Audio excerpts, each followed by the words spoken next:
Un secondo, va bene? Sì. I'm very sorry about this, but in the program you put down Arab Israeli. Yes. And I don't know if you can fix this somehow, but you don't say Arab Israeli anymore. Only Israelis use that. I don't understand, I'm sorry. It's Arab Israeli is very humiliating. You say Arab citizen of Israel, or even better, Palestinian citizen of Israel. I'm really sorry, but that's what we got from the embassy. Yeah. I'll take care of it. Yes? Okay. Excuse me.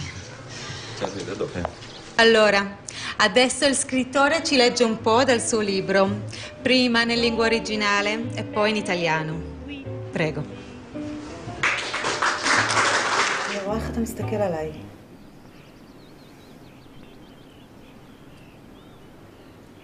תתפשט. מאמי, מה עכשיו קמת? יופי, חמוד. יש שוקולד במקרר, אבל קח פרי. תפוח, אז בננה. לא, מאמי, אתה חייב פרי. אונסת אותנו? לקבל את הרעיונות שלה שהיא בעצם המיעוט, וזה די מטאפורה למה שקורה במדינה היום. אני אוהבת אותך. אתה שומע? אני אוהבת אותך. היה טוב.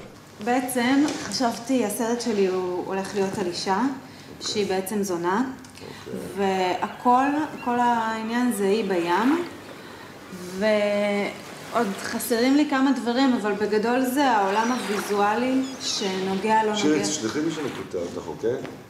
אבל שמה לב שמאז שאנחנו פתחנו את השיעור הזה, כל מקום שאת מגיעה אליו, סליחה שאני אומר את זה, זה לעבר מין שלך. אבל כל העניין פה זה דימוי לחיים ככפייה.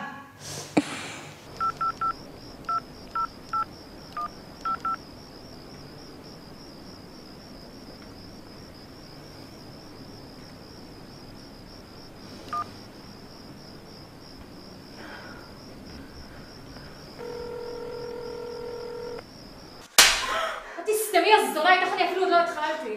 ערן, תעשה משהו.